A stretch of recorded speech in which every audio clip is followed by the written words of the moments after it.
Hello, good morning friends. This is Sunil Chahal.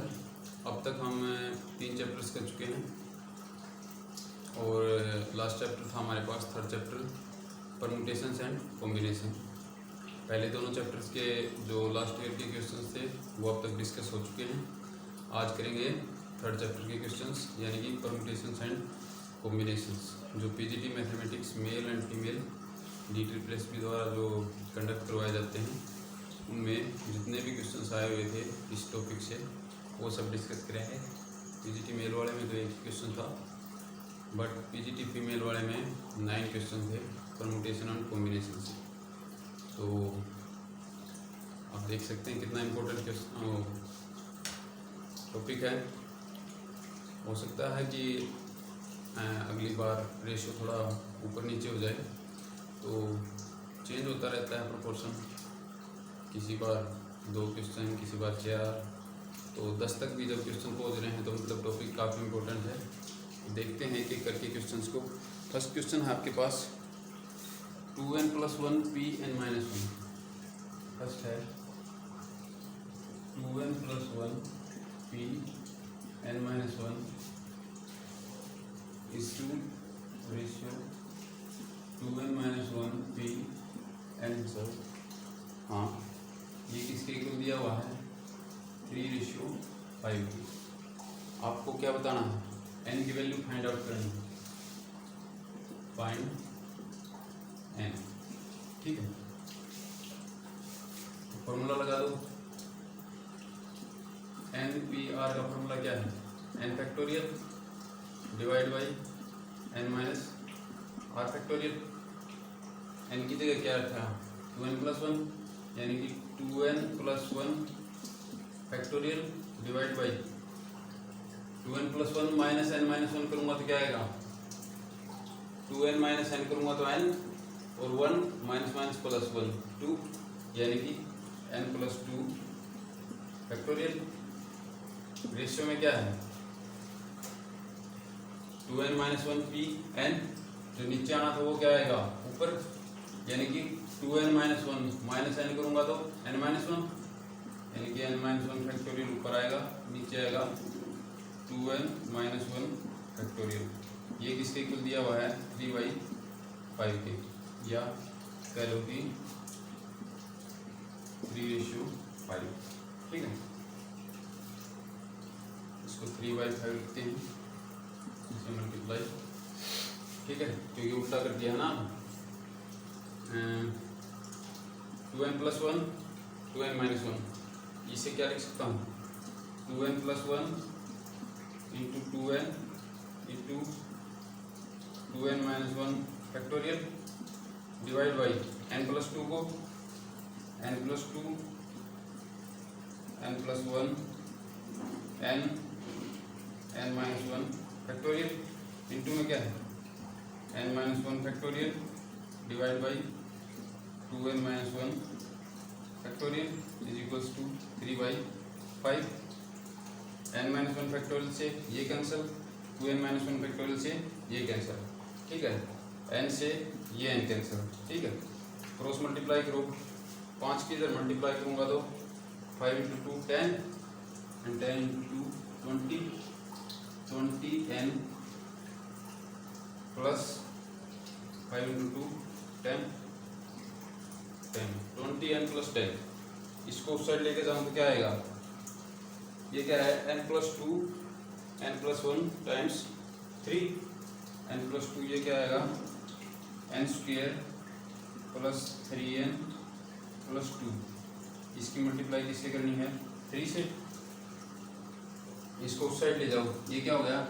3n² 20n minus plus का 9n minus के 20, यानी कि minus का 11n माइनस के 10 और प्लस के 6, यानी कि माइनस के 4 is equals to 0।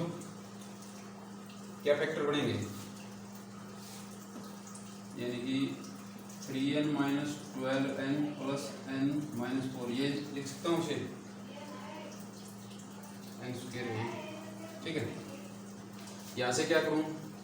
3n common निकाल लिया, this implies that 3n into क्या बच गया n-4 n-4 plus 1 common n-4 क्या फैक्टर आ गए, एक आ गया 3n प्लस 1 और एक आ गया n-4।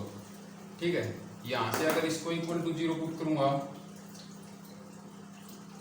तो क्या आएगा -1/3, but factorial is not defined for negative and fractional values, तो ये वैल्यू नहीं हो सकती n की।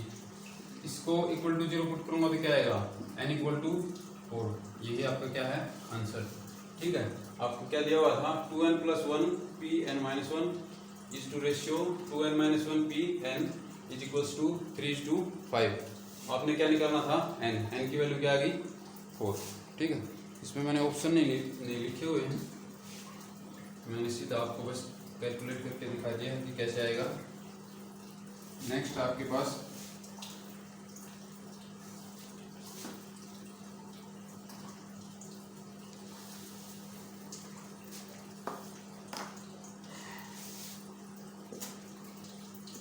इफ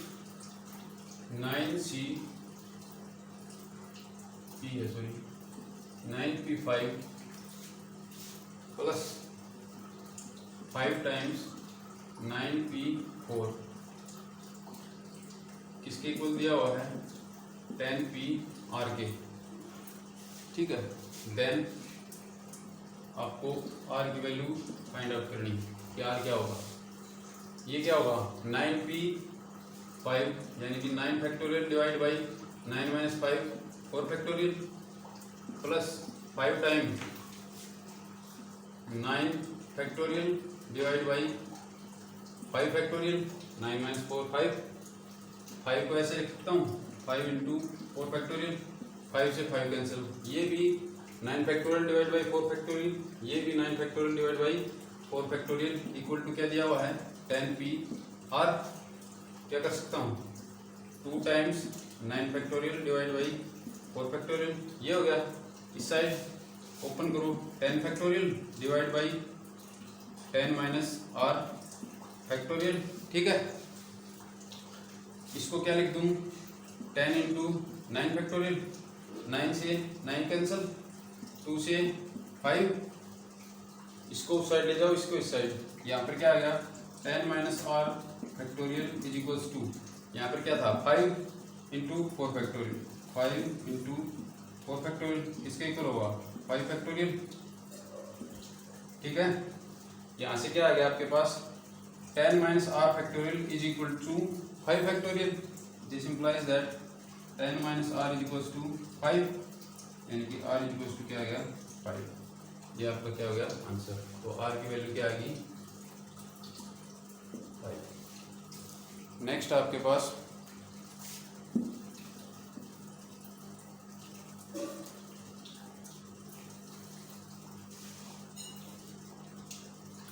थर्ड क्वेश्चन है कि using digits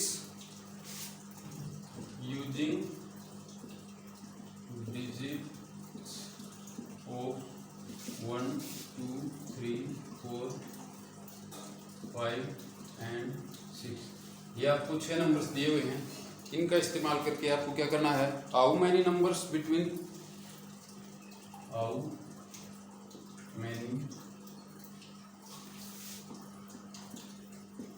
numbers between 3000 and 4000 can be formed provided repetition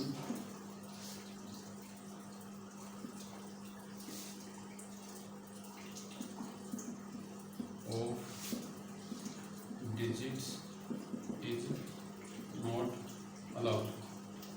ठीक है, क्या करना है इन 6 नंबर्स की हेल्प से आपको नंबर्स फॉर्म करने हैं 3000 और 4000 के बीच में, और क्या होना चाहिए कि कोई भी नंबर 2 बार नहीं आना चाहिए, कोई भी डिजिट क्या है इनमें से रिपीट नहीं होनी चाहिए। ठीक है, तो 3000 से बड़ा होना चाहिए और 4000 से छोटा होना चाहिए। यानी कि फर्स्ट जो डिजिट होगी वो सिर्फ 3 हो सकती है, क्योंकि अगर फर्स्ट डिजिट मैंने 4 ले ली तो 0 तो इसके अंदर है नहीं। 0 के बाद सबसे छोटा नंबर क्या है 1, यानी कि 1 आएगा सेकंड डिजिट, और ये 4000 से ऊपर चला जाएगा क्योंकि 2 डिजिट और भी लेनी है, 4 डिजिट नंबर बनाना है ना, 3000 से ऊपर लेना है। ठीक है, तो इसके बाद 2 कोई भी डिजिट लो 4000 से ऊपर जाएगा, तो 4 नहीं ले सकते, 5 नहीं ले सकते, 6 नहीं ले सकते। 3 से कम लिया तो 3000 से छोटा चला जाएगा, यानी कि फर्स्ट डिजिट आपकी क्या होनी चाहिए 3। ठीक है, ये तो होगी फिक्स। अब 3 डिजिट बच गई, सेकंड, थर्ड, फोर्थ। ठीक है, 4 डिजिट नंबर है ना, 3 डिजिट बच गई। आपको क्या बताना है कि कितने नंबर बनेंगे 3000 और 4000 के बीच में इन डिजिट्स का यूज करके। अब 3 के अलावा कितने नंबर बच गए, 3 ये और 2 ये, 5।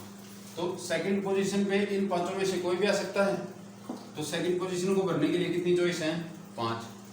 थर्ड पोजीशन पे रिपीट नहीं हो सकता, इसका मतलब जो यहाँ आ चुका है नंबर वो यहाँ नहीं ले सकते, यानी कि पहले कितने थे 5, एक यहाँ ले लिया, तो अब कितनी चॉइस बच जाएंगी 4, और इसके लिए कितनी बचेंगी 3। ठीक है, ये नंबर फिक्स हो चुका है, तो इसकी चॉइस कितनी होगी, फर्स्ट पोजीशन के लिए चॉइस कितनी है 1 जो कि 3 है, इनटू सेकंड पोजीशन के लिए चॉइस कितनी है 5, थर्ड पोजीशन के लिए चॉइस कितनी है 4, फोर्थ पोजीशन के लिए 3।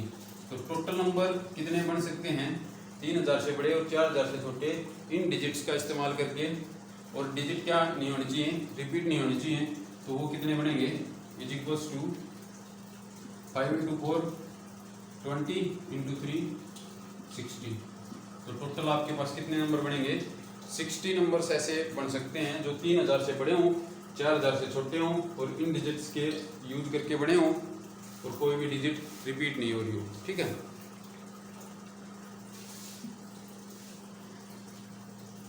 ये बिल्कुल फर्स्ट टॉपिक से था जो फंडामेंटल प्रिंसिपल ऑफ मल्टीप्लिकेशन करवाया था, उसमें ऐसा एग्जांपल करके भी दिखाया था कि अगर कोई नंबर ऑफ डिजिट्स दी हुई हैं और उनसे कोई नंबर बनाना है तो वो कितने तरीकों से बन सकता है। ठीक है, नेक्स्ट है आपके पास there is a group of 11 cricketers. Fourth है there is a group of 11 cricketers. ठीक है, 11 क्रिकेटर्स हैं, उनमें से 4 क्या हैं आपके पास बैट्समैन हैं एंड 7 क्या हैं बॉलर्स हैं।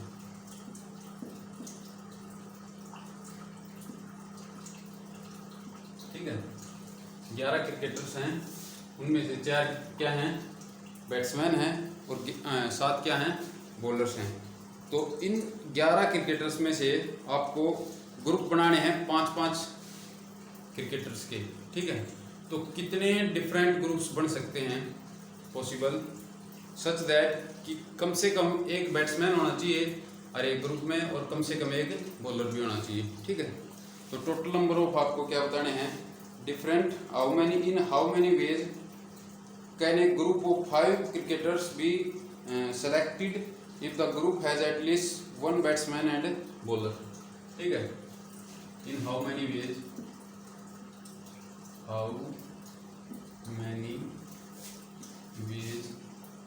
Can a group of 5 cricketers can be formed या selected such that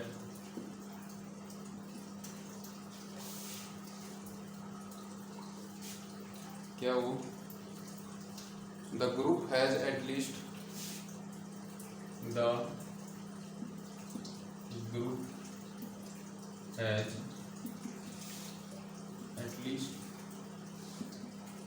one batsman and a bowler। ठीक है, क्या होना चाहिए टोटल कितने हैं 11 क्रिकेटर्स, उनमें से 4 हैं बैट्समैन और 7 हैं बॉलर्स। आपको 5-5 क्रिकेटर्स के ग्रुप बनाने हैं। कितने डिफरेंट ग्रुप्स बन सकते हैं सच दैट कि हर एक ग्रुप में कम से कम एक बैट्समैन होना चाहिए और कम से कम एक बॉलर होना चाहिए, ठीक है। तो यहाँ पर आपके पास 4 केस बनेंगे। केस 1 क्या होगा कि एक आपके पास बैट्समैन हो, बैट्समैन बॉलर, ठीक है। एक बैट्समैन हो और 4 बॉलर हो, 2 बैट्समैन हो 3 बॉलर हो, 3 बैट्समैन हो 2 बॉलर हो, 4 बैट्समैन हो 1 बॉलर हो, ठीक है। ये 4 केस बनेंगे आपके पास। Case 1, case 2, case 3 and case 4, ठीक है। ये 4 केस बनेंगे। इस केस के कितने, अगर इस टाइप से आप सेलेक्ट कर रहे हैं तो कितने ग्रुप्स बन सकते हैं। 4 बैट्समैन हैं, उनमें से एक सिलेक्ट कितने तरीकों से कर सकते हैं, 4C1 वेज, ठीक है। और 4 बॉलर सेलेक्ट करने हैं। टोटल बॉलर्स आपके पास कितने हैं 7। कितने तरीकों से कर सकते हैं 7C4, ठीक है ना। क्योंकि क्या है, आपको बॉलर्स सेलेक्ट करने हैं 4।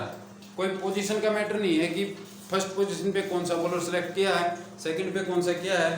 तो यहाँ पर अरेंजमेंट्स की बात नहीं हो रही है, ग्रुपिंग की बात हो रही है। ग्रुप में क्या करते हैं आप, कॉम्बिनेशन का यूज, ठीक है। तो 4 में से एक सेलेक्ट कितने तरीकों से कर सकते हैं, 4C1 वेज, और 7 में से 4 सेलेक्ट करने हैं तो 7C4 वेज। ये किसके इक्वल होगा, 4C1 क्या होगा 4 into 7C4, 7 factorial divide by 4 factorial, 3 factorial, 4 factorial अगर कैंसिल करूँ 6, 5, 4 फैक्टोरियल, इससे कैंसिल, 3 फैक्टोरियल से 6 कैंसिल, 7 इंटू 5 35 इंटू 4, यानी कि ये आ गया आपके पास, इसकी जगह पे 7C4 क्या आएगा 35, ठीक है। यहाँ से क्या होगा 2 batsman 3 bowlers, this implies that 4C2 into 7C3, 3 bowlers हैं तो ये किसके इक्वल होगा 7C4 और 7C3 इक्वल होंगे। क्योंकि क्या था कि अगर NCA is equals to NCB है, किन कंडीशन में इक्वल होगा, या तो A इक्वल टू B हो या फिर A plus B is equals to N हो।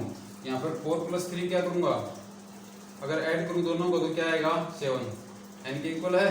तो इसका मतलब ये और ये क्या होंगे इक्वल, तो यहाँ से ये भी क्या आएगा 35। 4C2 किसके इक्वल आएगा, ये होता है 24 डिवाइड बाई 4 यानी कि 6, ठीक है। थर्ड आपके पास, थर्ड केस, अगर 3 बैट्समैन हो और 2 बॉलर हो, फिर क्या होगा 4C3 into 7C2 is equals to क्या आएगा 4C3 और 4C1 दोनों इक्वल आएंगे, क्योंकि 3 + 1 4, तो ये क्या आएगा 4 इंटू 7C2, 5 फैक्टोरियल कैंसिल, ये आएगा 21, ठीक है। ये फोर्थ केस बच गया कि 4C4, 4 बैट्समैन हैं, चारों सेलेक्ट कर लिए और बॉलर कितने हैं, एक सेलेक्ट करना है 7 में से, इंटू 7C1, ये किसके इक्वल आएगा 4C4, 4 हैं, चारों के चारों सेलेक्ट कर लिए, तो एक ही तरीका होगा ना चारों को सेलेक्ट करने का, एक इंटू 7 बॉलर हैं, उनमें से एक सेलेक्ट करना, कितने तरीके होंगे 7 इंटू 7, इन सब को जोड़ दो, टोटल कितने तरीकों, कितने ग्रुप बन सकते हैं, इन सब का जोड़, चारों केसों को अगर ऐड कर दूं तो वो आ जाएगा आपके पास टोटल नंबर ऑफ ग्रुप्स, कितने डिफरेंट ग्रुप्स बन सकते हैं कि हर एक ग्रुप में एक बैट्समैन हो और एक बॉलर हो, और आपके पास 4 बैट्समैन हैं और 7 क्या हैं बॉलर हैं, ठीक है। ये क्या होगा, अगर 35 कॉमन लूँ 6 + 4 10, यानी कि इन दोनों का सम क्या आ गया 350, और ये हो गया 84 और ये हो गया 7, ठीक है। 7 और 4 11, ऊपर 0 है 1 1 कैरी, 8 5 13 और 1 2 3 और 1 4, यह आ गया आपके पास टोटल 4 4 1। ठीक है, तो टोटल आपके पास कितने ग्रुप बनेंगे? 4 4 1। ठीक है, नेक्स्ट आपके पास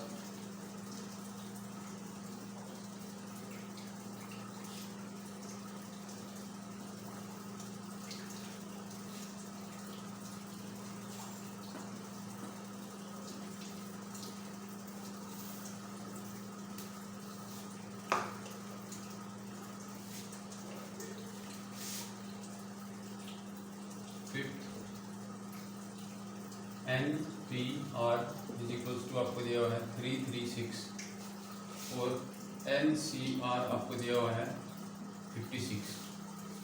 ठीक है, आपको N की और R की दोनों की वैल्यू बतानी है। Find N and R। ठीक है, ऑप्शन है आपके पास। फर्स्ट ऑप्शन है कि N की वैल्यू 7 है और R की 8 है। N is equals to 7 and R is equals to 8। Second option है कि N इज इक्वल्स टू 8 है और R इज इक्वल्स टू क्या है 3, R इज इक्वल्स टू 3 है। थर्ड ऑप्शन है कि N इज इक्वल्स टू 3 है, R इज इक्वल्स टू 2 है। फोर्थ ऑप्शन है N इज इक्वल्स टू 14 है और R इज इक्वल्स टू 4 है। ठीक है, ये ऑप्शंस हैं। आपको क्या फाइंड आउट करना है? N की वैल्यू भी फाइंड आउट करनी है और R की वैल्यू भी फाइंड आउट करनी है। तो क्या करना है? कल हमने पहला ही टॉपिक क्या किया था? NPR यानी कि परम्यूटेशन और कॉम्बिनेशन में क्या रिलेशन था? NPR is equals to R factorial NCR, R factorial into NCR। आपको इसकी वैल्यू दी हुई है, इसकी वैल्यू दी हुई है, R फैक्टोरियल की निकल सकती है। इसकी वैल्यू क्या है? 336 और NCR की है 56। अगर NCR को इससे डिवाइड कर दूं, NPR को NCR से अगर डिवाइड कर दूं तो क्या आएगा? R फैक्टोरियल यानी कि 336 divide by 56 is equals to R factorial. ये कितने चलेगा? 5 31 6 पे कट जाएगा ये। ठीक है, तो ये आपके पास आ गया R factorial is equals to 3 factorial. This implies that R is equals to 3। Option में R कहाँ पर 3 है, सेकंड ऑप्शन में कहीं और तो 3 है नहीं, इसका मतलब यही क्या हो गया? ट्रू हो गया।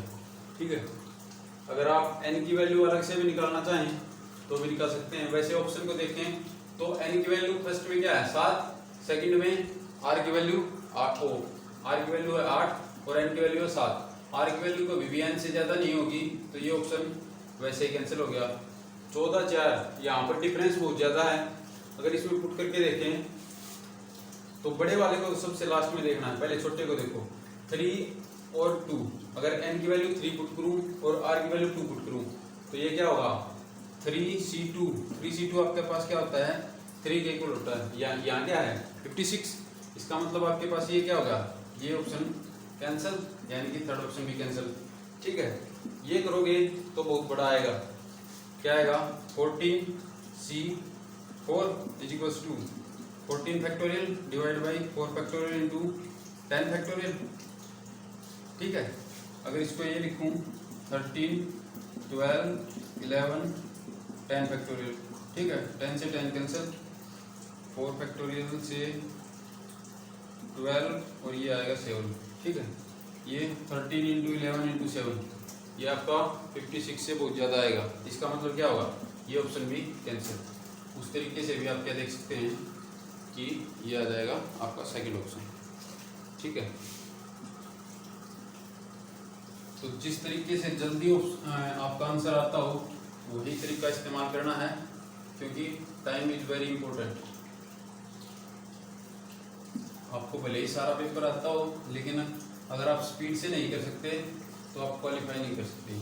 ठीक है, तो जितना जिस ट्रिक से जिस भी तरीके से आप जल्दी निकाल सकते हैं उत्तर, वही यूज करना है। ठीक है, नेक्स्ट है आपके पास 25 CR, ये कौन सा 6 25 CR इज इक्वल्स टू क्या दिया हुआ है 25C2R + 1, 25C2R + 1। क्या फॉर्मूला था कि अगर NCA is equals to NCB है तो दो केस हो सकते हैं, या तो A इक्वल टू B हो या फिर A + B is equals to N हो। अगर A इक्वल टू B लूँ, R ही है ना, हाँ, यानी कि अगर R is equals to 2R + 1 लूँ तो इस साइड आगे माइनस का R इज इक्वल्स टू 1 आएगा, यानी कि R इज इक्वल्स टू -1, जो कि पॉसिबल नहीं है क्योंकि NCR में R क्या होता है greater than equal to 0 and less than equal to N होता है। तो ये तो केस पॉसिबल नहीं है कि R is equals to 2R + 1 लिए, यानी कि दूसरा केस क्या बच गया A + B is equals to N, यानी कि R + 2R + 1 is equals to N की वैल्यू क्या है 25, ये क्या हो गया 3R, 1 को इस साइड ले जाओ, यानी कि 3R is equals to 24, R is equals to 8, तो R की वैल्यू क्या आएगी 8।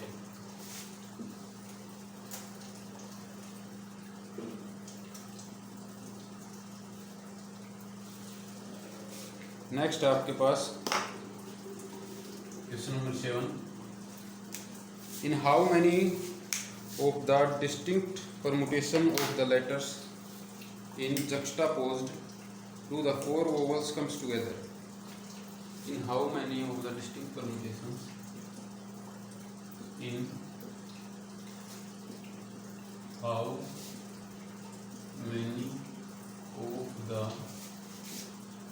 distinct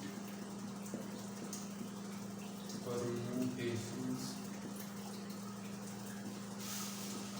of letters in juxtaposed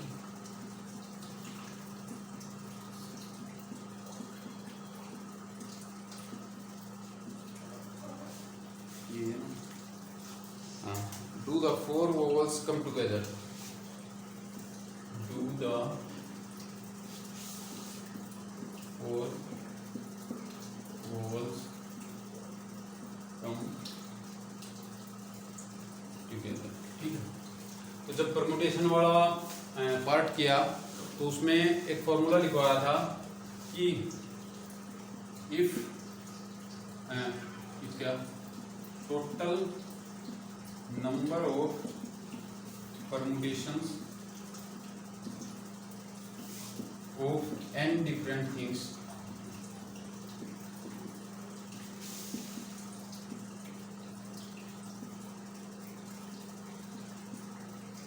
taken all at a time such that m particular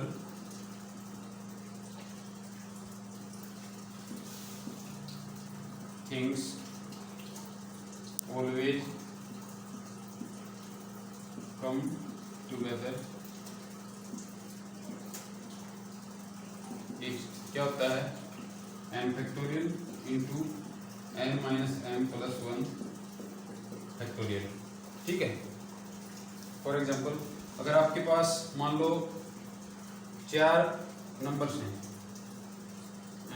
हाँ 1 2 3 4, ये 4 नंबर्स दिए हुए हैं, ठीक है। इनकी total permutation taking all together, क्या कि 1 और 2 हमेशा क्या है एक साथ आए, यानी कि 1 और 2 को अगर मैं एक ही यूनिट मान लूँ, ठीक है, तो आपके पास एक तरह से 3 प्लेस हो जाएंगे,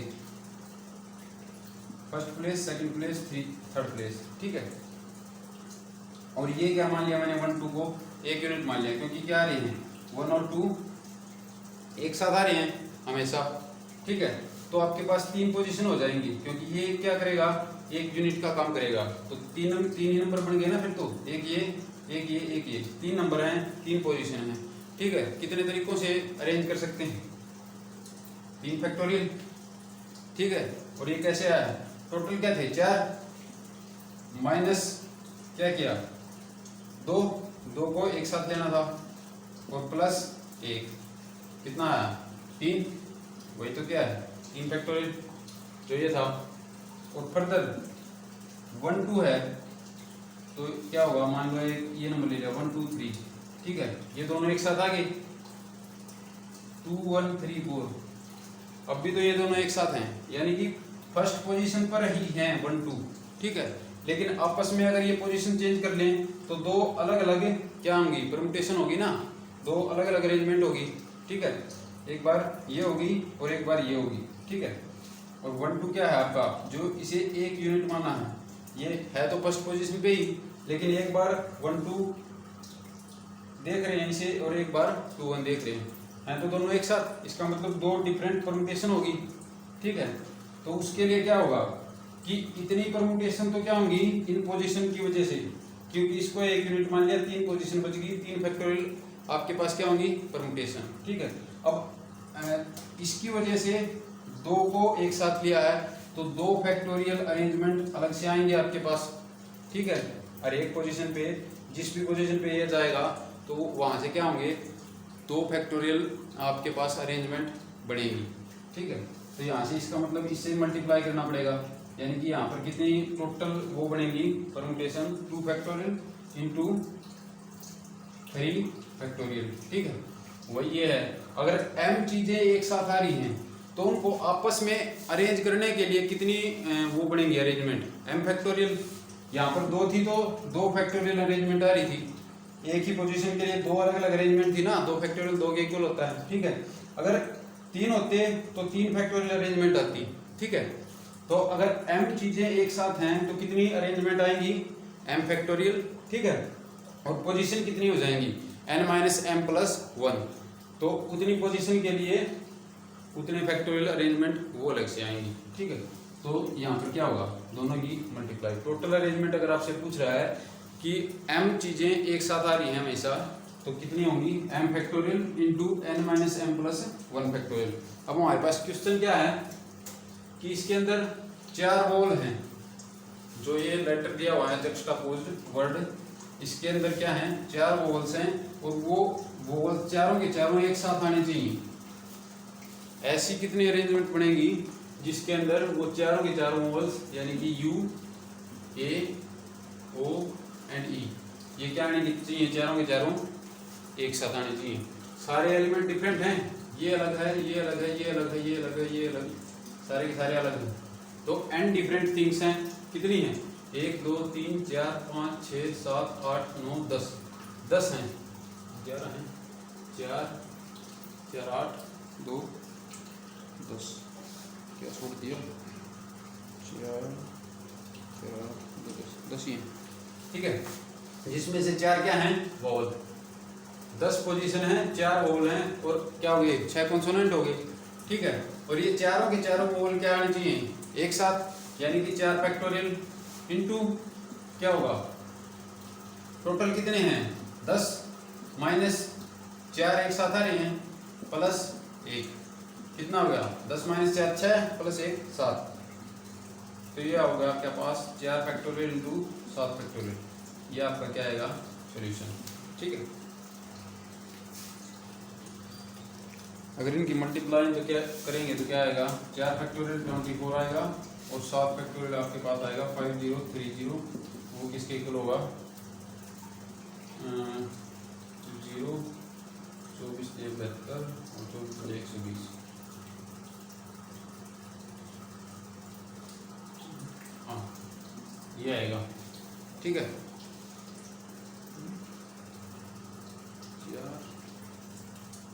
अच्छा ये आएगा, डी नहीं आएगा, 4 आएगा 7 फैक्टोरियल, क्योंकि 6 फैक्टोरियल क्या होता है 720, और इसको अगर से 7 से मल्टीप्लाई करूँ क्या आएगा 0 4 5 0 7 14 1 2 50, ये आएगा, ठीक है। तो 24 गुणा में 5040 आपके पास क्या आ जाएगा, ये आएगा फिर 2496 960, ठीक है। ये हो गया आपका, आपसे क्या पूछा हुआ है 10 पोजीशन है 10 डिस्टिंक्ट एलिमेंट्स हैं, ठीक है। उनमें से 4 एलिमेंट्स को क्या करना है, हमेशा एक साथ लेना है। तो कितनी पॉसिबल परमुटेशन बनेगी या कितनी पॉसिबल अरेंजमेंट बनेगी, तो वो कैसे बनेगी, 4 फैक्टोरियल इंटू 10 - 4 प्लस 1 फैक्टोरियल। ये क्या हो गया, 4 फैक्टोरियल गुणा में 7 फैक्टोरियल, ठीक है।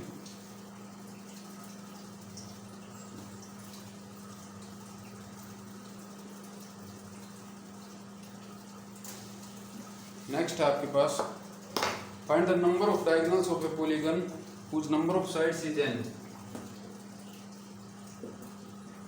Find the number of diagonals of a polygon of sides n. यानी कि कोई पॉलीगन दिया हुआ है, उसकी n साइड्स हैं, तो आपको क्या बताना है कि उसमें नंबर ऑफ डायगोनल्स कितने होंगे। कोई भी डायगोनल बनाने के लिए, डायगोनल क्या होती है, एक लाइन, और लाइन बनाने के लिए 2 पॉइंट्स की जरूरत पड़ेगी, 1 पॉइंट 2 पॉइंट, इन दोनों को अगर मिला दूं तो क्या बनेगा, एक लाइन बन जाएगी। अगर आपके पास ये मान लो एक क्वाड्रिलेटरल है, ठीक है,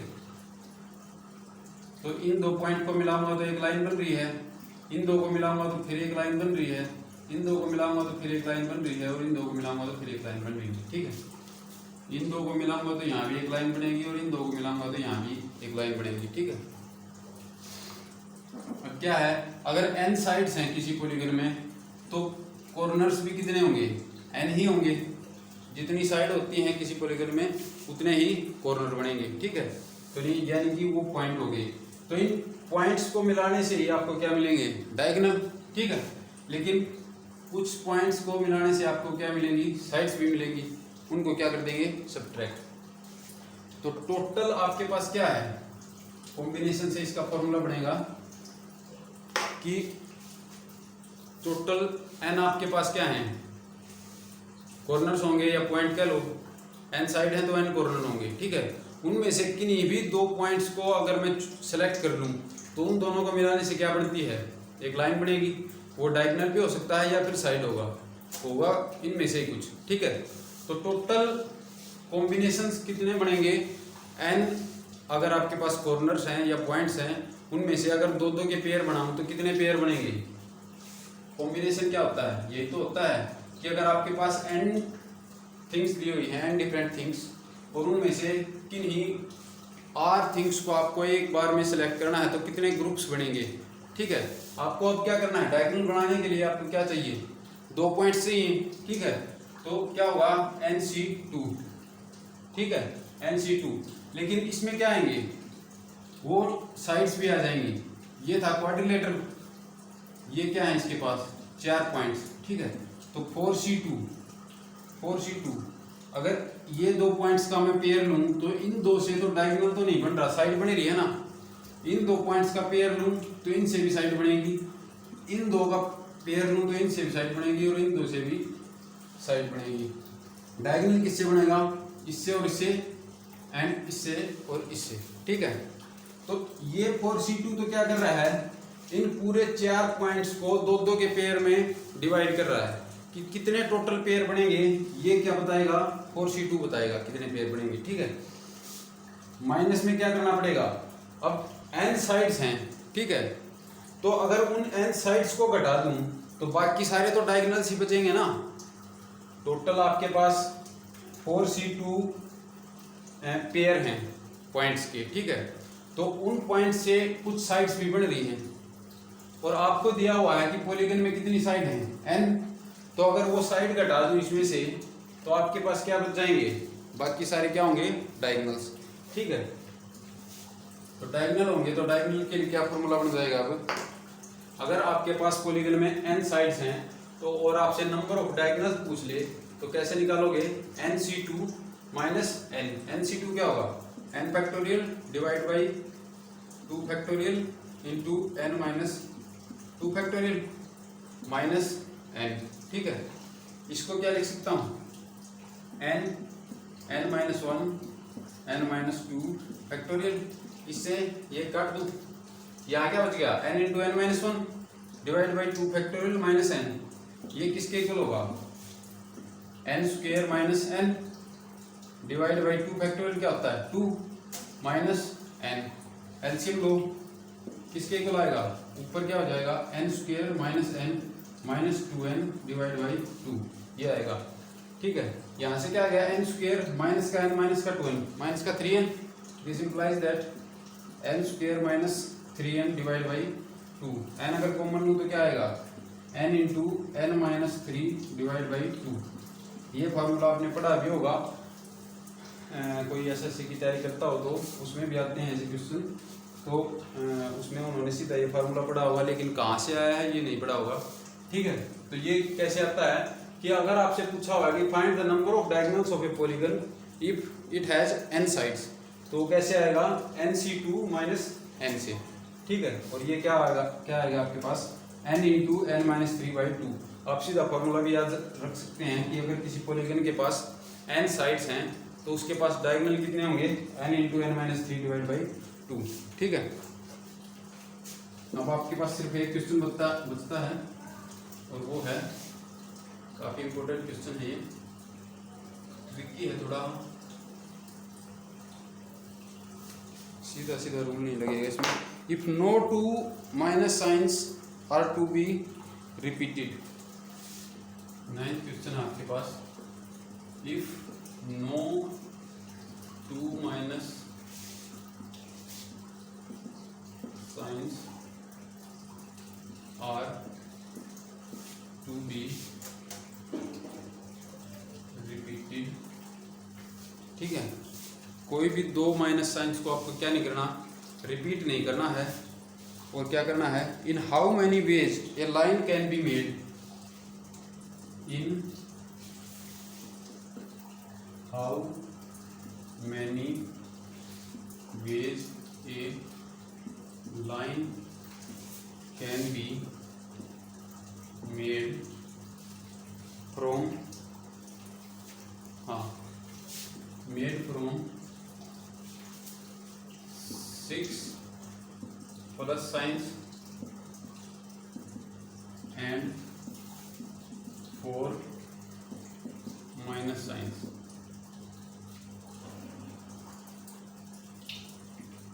ठीक है, आपके पास क्या है 6 तो प्लस के साइन हैं और 4 क्या हैं माइनस के साइन। कोई भी दो माइनस के साइन एक साथ नहीं आ सकते, तो कितने ऐसे कॉम्बिनेशंस वो पेयर्स बना सकते हैं, पेयर्स कह रहा हूँ, आप अरेंजमेंट्स बना सकते हैं कि एक लाइन में इनको अरेंज करें प्लस माइनस इस तरह से। तो कितनी ऐसी डिफरेंट अरेंजमेंट्स बन सकती हैं जिसमें क्या हो आपके पास माइनस कभी भी दो माइनस कभी भी एक साथ ना आए। ठीक है, तो पहले अगर मैं लूँ कि प्लस 2 केस बनेंगे इसके अंदर, केस 1, इसमें क्या होगा कि मान लो कि जो फर्स्ट पोजीशन पे हमने लिया वो प्लस का साइन ले लिया। ठीक है, एक पोजीशन छोड़ दी, प्लस प्लस प्लस 4 5 6। ठीक है, इस पोजीशन पे हमने क्या ले लिया, ये है फर्स्ट पोजीशन। ठीक है, इस पे ले लिया प्लस।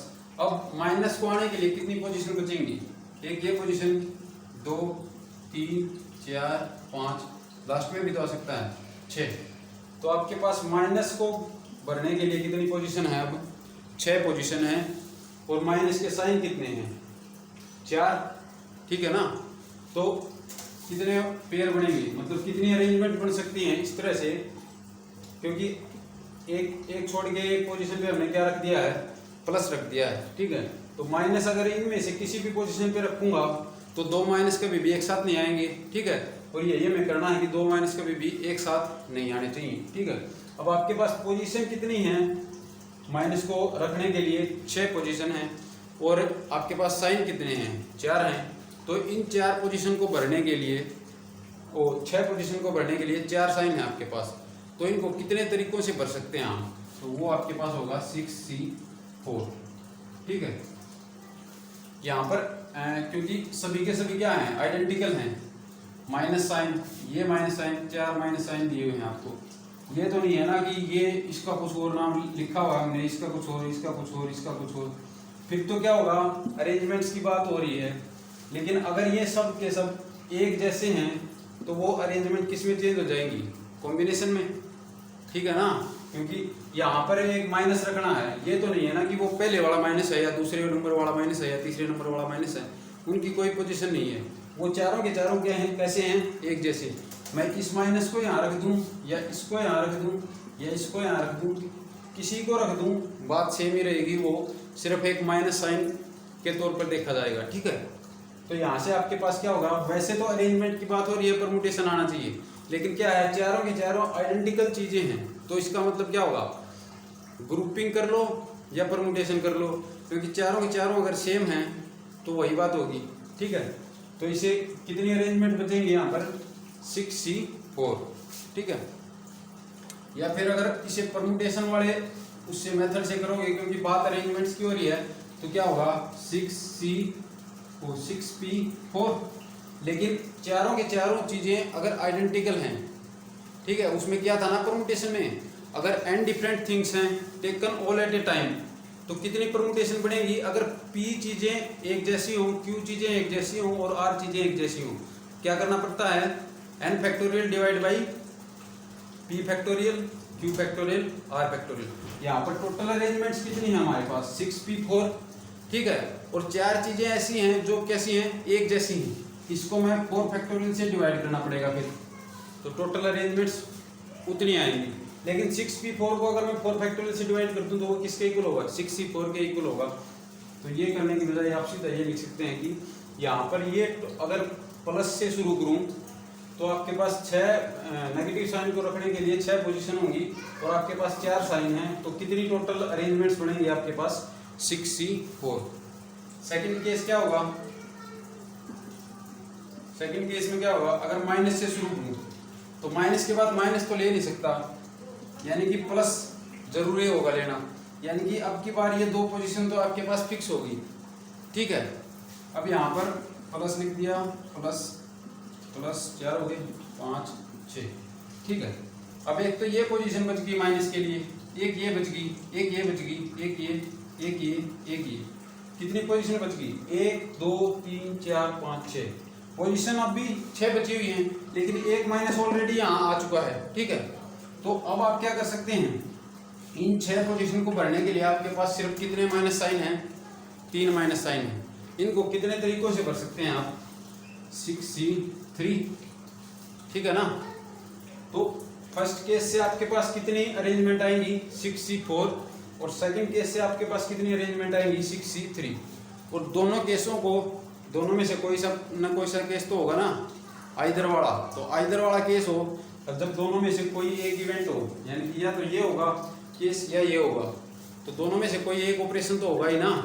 तो उस केस में क्या करते हैं आप, फंडामेंटल प्रिंसिपल ऑफ एडिशन लगाते हैं, यानी कि एक के इतनी पॉसिबिलिटी है होने की, या फिर ये कहूँ कि इतने वेज हैं, यानी कि फर्स्ट केस को करने के इतने तरीके हैं, सेकंड केस को करने के इतने तरीके हैं, और आइदर ऑफ देम को करने के कितने तरीके हैं, दोनों का सम, यानी कि 6C4 प्लस 6C3 क्या आएगा, 6C4 6 into 5 into 4 factorial divide by 4 factorial 2 factorial, 4 से 4 कैंसिल, 2 से 3 आ गया, 5 इंटू 3 15 प्लस 6C3 में 6 5 4 3 factorial into divide by 3 factorial, 3 factorial, एक 3 से 1 कट गया, 3 फैक्टोरियल 6 होता है, 6 से 1 कट गया, यहाँ पर क्या है 5 इंटू 3 15, वहाँ पर 5 इंटू 4 20, टोटल कितने हो गए 35। तो टोटल आपके पास 35 वेज से आप एक लाइन बना सकते हैं प्लस और माइनस की, such that no two minus signs comes together, ठीक है। तो ये था आपके पास चैप्टर 3 के जितने भी क्वेश्चंस आए हुए थे last year PGT mathematics TSSB में, ये सारे के सारे 9 के 9 क्वेश्चंस फीमेल वाले में आए हुए थे। मेल वाले में सिर्फ एक क्वेश्चन था जो सबसे पहला क्वेश्चन करवाया था, बाकी सारे क्वेश्चंस किससे थे, फीमेल वाले से, ठीक है। तो प्रोपोर्शन इनका चेंज होता रहता है, किसी में कितने ही दे देते हैं, किसी में कितने ही दे देते हैं। बाकी चैप्टर आपका इंपॉर्टेंट है क्योंकि ये बाइनोमियल थ्योरम में भी कॉम्बिनेशंस का यूज होगा और आपका प्रोबेबिलिटी में भी आपको total number of possible cases आपको निकालने पड़ेंगे ना, तो वहाँ पर भी आपको कॉम्बिनेशन वाला चैप्टर आना बहुत ज़रूरी है। ठीक है, तो आज के लिए इतना ही। थैंक्स फॉर वॉचिंग गाइज, और लाइक और शेयर कर दिया करो, सब्सक्राइब। Thank you guys.